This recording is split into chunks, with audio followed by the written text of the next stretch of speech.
Red 2 standing by, all 4 lit and in the green. Welcome back to Metroid Prime Remastered. It's time to go through the cleanup and get as many items as we can. And of course we have space pirates to deal with. I just got into the blasted save station. And now these jerks are taking away all my health. That's the problem with these things. They are not very strong, they're just annoying. But easy enough to deal with anyway. So, I want to go deeper into Phendrana to find a few items. Because now that we've got our grappling hook, grapple beam, I keep calling it the grappling hook, probably because of Wind Waker. So, we can dispatch those very, very, very easily. Wait until it comes into my line of sight.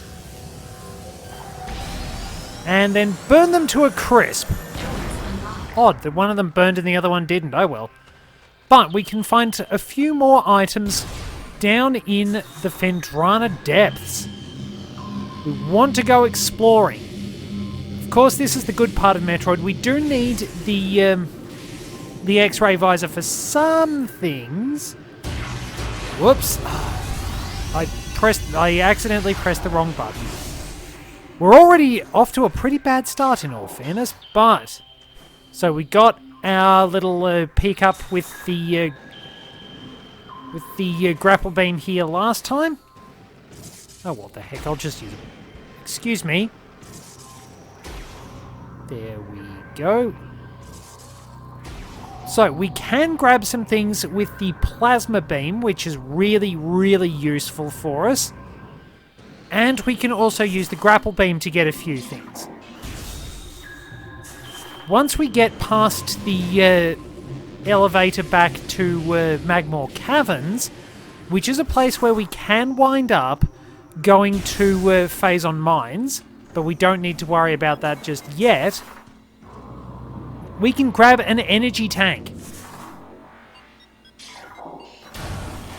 So yeah, in here, the ice is taken care of by the plasma beam. And there you go. Pretty nifty, and we can go back into Frost Cave as well. Make our way down and confront any threats. I'm fairly certain there's something around here that is on. It's quite dangerous. Where are you? You must be hardened with fire! You ruined my line! Thank you. You must be hardened with fire. You must be hardened with fire! Maybe I'll have to add that in. Can never resist just a good CDI quote. Wonderfully cheesy. So I think we have to pop all the way down here towards the bottom of the area. Now, let me just check the map. Okay, so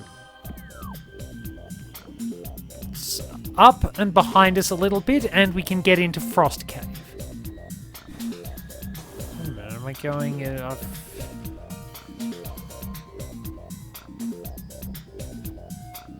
No, I'm not going crazy. I'm just slightly tired, that's all. It's been a pretty busy week, but on the bright side, I've been picking up some new duties at work, which is always pretty good. Starting to move into the area I wanted to move into. Not that what I was doing was bad. I'm very fortunate that I have a good work environment with a strong team approach. Ah, yes. Now I mentioned, okay, that one incinerated, but I mentioned that if you do hit the ice beetles with a plasma beam shot, most of the time they do just sort of die slowly and painfully. It's a little bit malicious.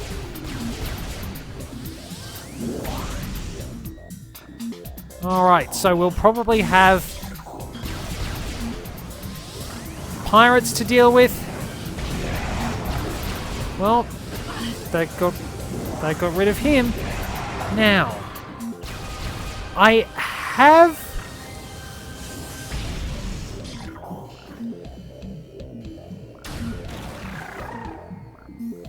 Yes, it's true. Okay, so you can only do it temporarily, but you can freeze gliders with the ice beam. That's actually pretty neat. I didn't know that. Sorry, I just went into a blind panic because I bumped my head and I thought I was going to fall all the way down instead of shooting at the stalactite up there. So it's specifically set up so you have to get up here. And it's also set up so that the glider doesn't go into its flight path, because it would be a bit nasty killing the poor old glider. So I don't think we have anything in Hunter Cave. Really should ball. There we go. One missile expansion. Not too shabby. We've got a couple more a couple more pickups along the way too, and we'll work back through Phendrana.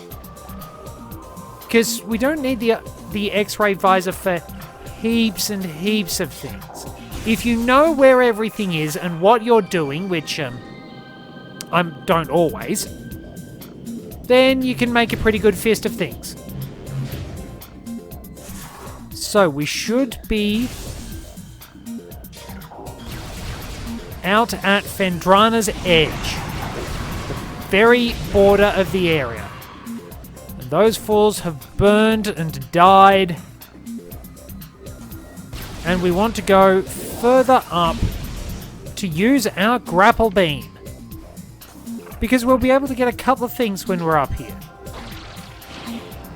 Keep the L button held. Swing across. Oh, collapsing platforms. Am I confident? No. Wait, do they collapse? No. Am I still confident? No. Now, which one is it? I'm pretty sure it's this one. Bombs away. Yes. So, you might remember that... let's go down to our logbook, our artifacts... Tower, got that one. Life Giver, got that one. Question mark. Chozo, nature, no, we got that one. Artifact of World, I will need to go back and... Ah, yes! A tall cave stands at Phendrana's edge. Seek the unseen entrance at its top to find the Artifact of Spirit. That is what we are about to get. Yes, there is enough detail to show that what you pick up corresponds with the appropriate spot on your inventory screen. I did confirm those logbook entries that are the clues for the artifacts do not count towards 100%. There we go. But we are not done just yet. If we make our way all the way up here, set my ice beam. Somehow, I was actually trying to shoot my gun, but that's okay. This works. I got exactly what I wanted. Power bomb expansion. Which for some reason makes the major item acquired fanfare. This would not be the case in later games. Note that there are 4 power bomb expansions, so we can carry a maximum of 8. We are not quite done. We need to roll all the way down. I beat the camera. So down we go. Oh, you're right there. You are a thing. You're right in front of me. Yes, the plasma beam works underwater. Now, there is an interesting point. Yes, there is a charge combo for the plasma beam. No, it does not work underwater, but the regular plasma beam does. Because it's not specifically fire. its fire element, but it's actually literally molten hot streams of plasma. Alright, hunter kit.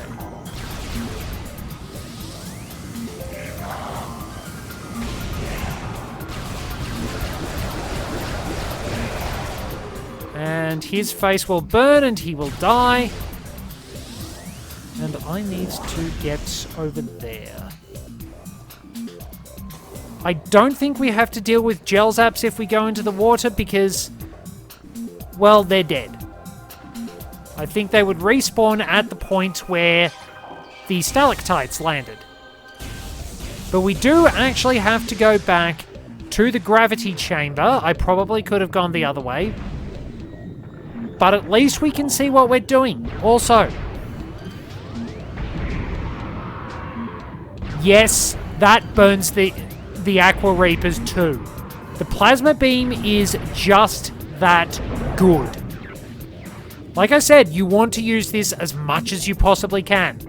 The fact they took out the sequence breaking that let you get the plasma beam early.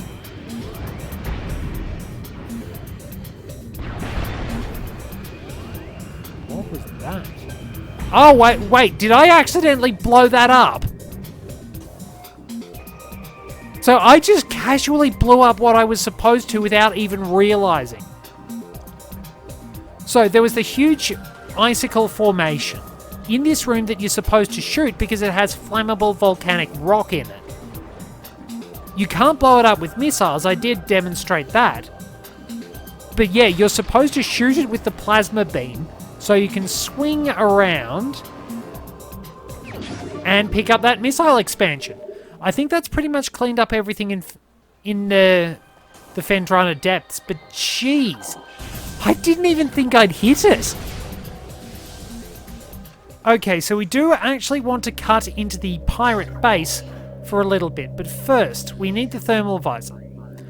You can see how the ice beam much colder than, say, the power beam and the wave beam, which just sort of opens up the fissures in the gun. Similar heat signature, and the plasma beam is considerably hotter.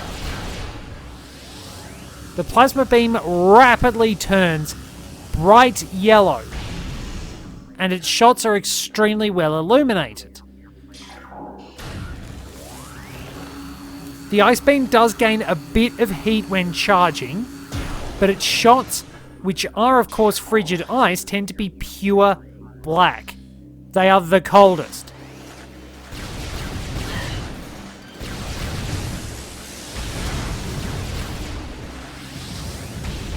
So it's also a lot easier to actually see the turrets by observing where the light they give off is in the darkness.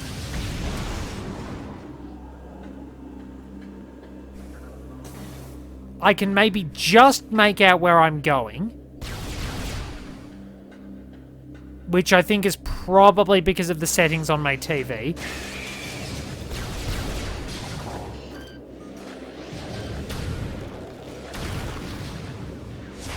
Okay, so there's another turret firing at us.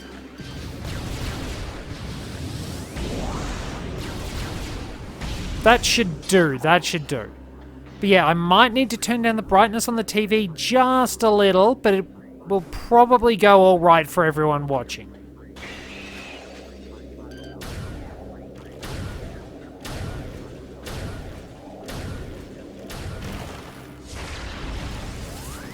It's painfully slow using the ice beam, but it is so neat to see just that intense cold going pretty much pure black.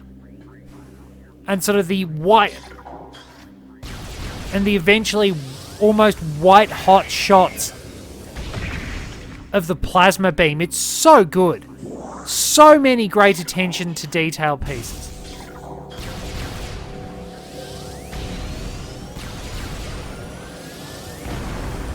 There's one.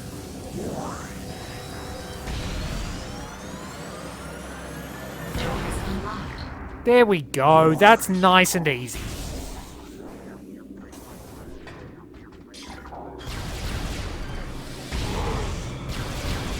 Well, I got rid of him. Now there is a turret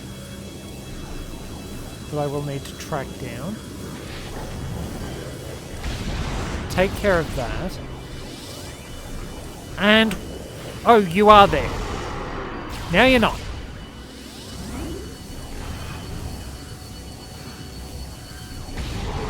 So yeah, a well-charged plasma beam shot does take care of that. It's actually a pretty commonly occurring weapon, the plasma beam. While we don't get the plasma beam in Metroid Prime 2, the light beam sort of serves as its analogue in a sense. It's sort of your fire element weapon that can burn up certain enemies. The dark beam works like the ice beam, whereas the wave beam actually has no analogue. The Annihilator beam doesn't really replicate the properties of either, though it does have a very strong... I think it's got a strong homing capacity, like some of the wave beam shots. But it doesn't have a true analogue in the sense that there's an electrical weapon. Pretty much the ice beam... not the ice beam. The Annihilator beam is pretty much the closest thing to it. And even then, the Annihilator beam is just a lot better. Apart from being slightly costly on account of the fact that it uses that ammo, both parts of the ammo system. So there we are, the pirates are dead. And now there are speedrunning tricks you can use in order to get this artifact earlier, but I'm not anywhere near good enough. You might have to jump up here. Or do some sort of clip. Wait a minute. So there's a... how would I... can I do it?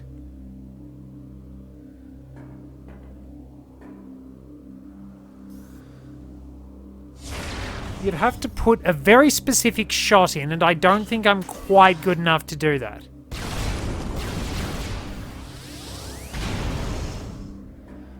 Okay, so... now what does that say? Fuel cell... Radion. So, you can drop a missile into Radion. And that knocks over the tower. So yeah, we've always had... so yeah, there's generally been the wave beam, the plasma beam, and the ice beam as your core weapons, though the plasma beam didn't appear until Metroid 2. The wave beam had undulating shots, which made dealing with certain enemies a bit easier, but it was less useful in some senses, the camera always does this, than the ice beam, because you needed the ice beam to get through Torian and defeat the Metroids. The wave beam was useless in that sense. The wave beam was still kind of a handy weapon in Metroid 2. You had the ice beam again, but we were also introduced to the plasma beam, which had a fairly strong single shot. Interestingly, the plasma beam sometimes didn't have sort of the full piercing strength compared to the Spazer, which was essentially sort of a slightly slower shotgun-like weapon with a fair bit more power. I think the plasma beam could go through enemies, but the Spazer, I think, could shoot through walls like the ice beam could. Which is really, really interesting. It's just really neat to note how the guns have changed, because the Spazer winds up basically being sort of a beam power-up, just a basic beam power-up in Super Metroid. It improves your firepower, and because of memory limitations, it can't coexist with the plasma beam. You wind up causing all sorts of glitches if you do wind up having the two of them together. Which is pretty bizarre.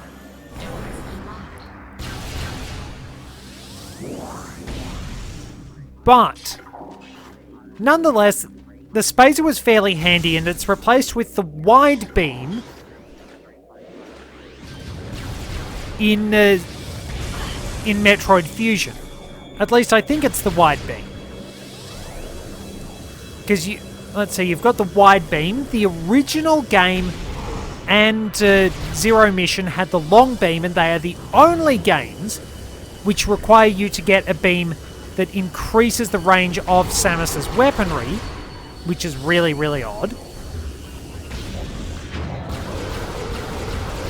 And I'm not sure why they went for that approach, but it's just one of those things, I guess.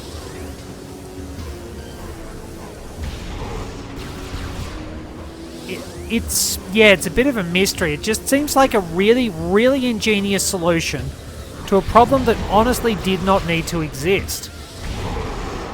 So yeah, we've had the long beam, we've had the spacer / wide beam. We've had, there's the wave beam, which usually fires in an undulating pattern, like this one does, but its special ability tends to be going through walls. The ice beam freezes things, and while it can take a little extra to kill some things, it does have the added benefit of letting you create platforms. I've learned my lesson.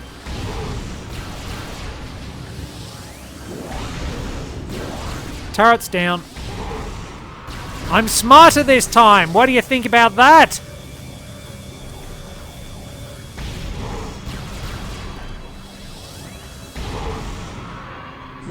Nothing left. Much better.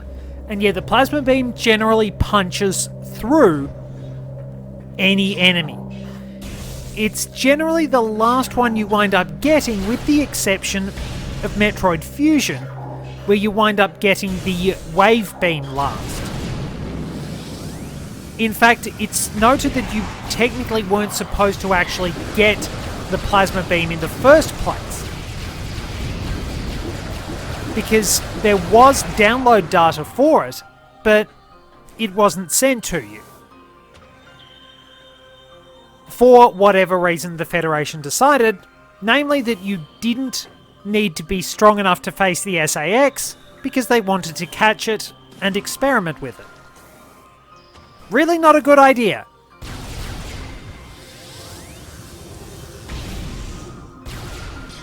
So that was pretty much it. The Federation is not exactly the smartest. Now I did scan the power bomb ammo. Yes.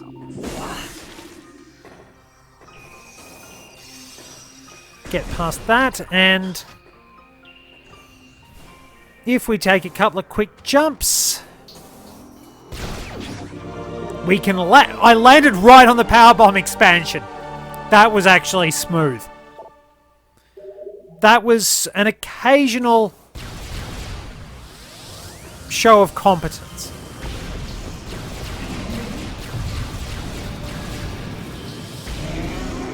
Okay, one dead Sheegoth. Very nice. Now, there's nothing else in here, is there? Was there the missile tucked around? No, it's in Ice Ruins East. We'll need to go back that way.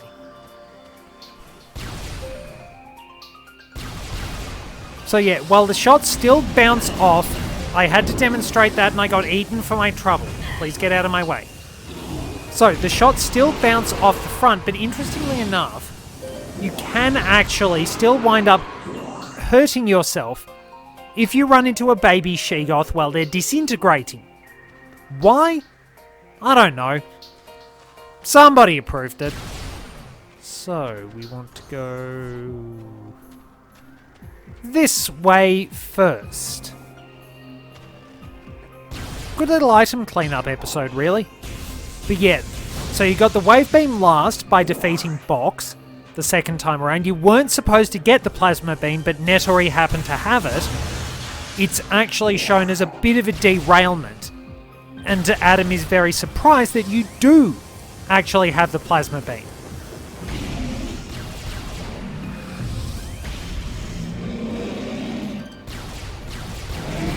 Yeah, it's pretty much clear that the Federation didn't want you to have it. At least it's made clear later on. But you recover it yourself and go from there, pretty much. It's sort of the point where everything starts just going off the rails a little bit. Missile tucked around there, by the way. Sort of, things are not quite as they seem. Something has happened that's caught them off guard a touch. Pretty neat in all fairness.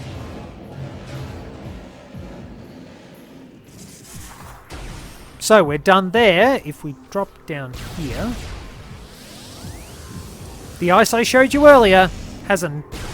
Thank you, has another missile. Did I miss from there?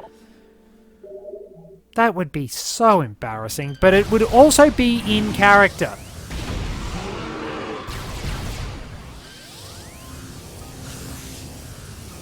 Well, line up the shot.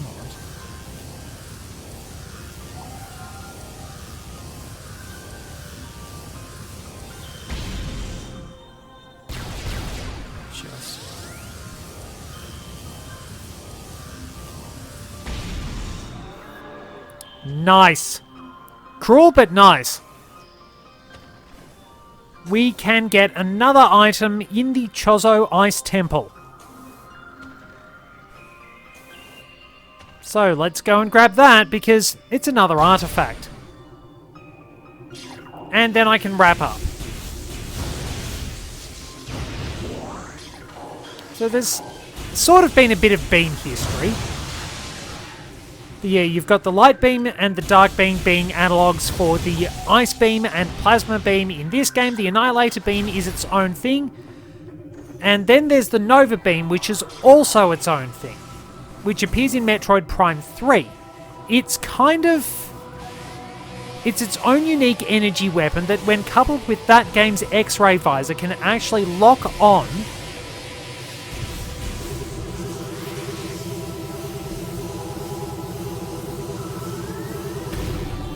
It can actually wind up locking on to the weak points of enemies right inside their heads and killing them.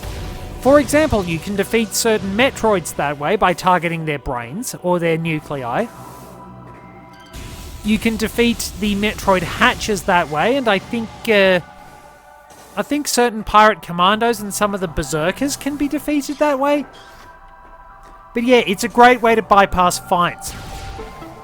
So, plasma beam the drool away. And I jumped right over the hands. Fantastic. Now, stick the landing and ball. Door opens and we will get...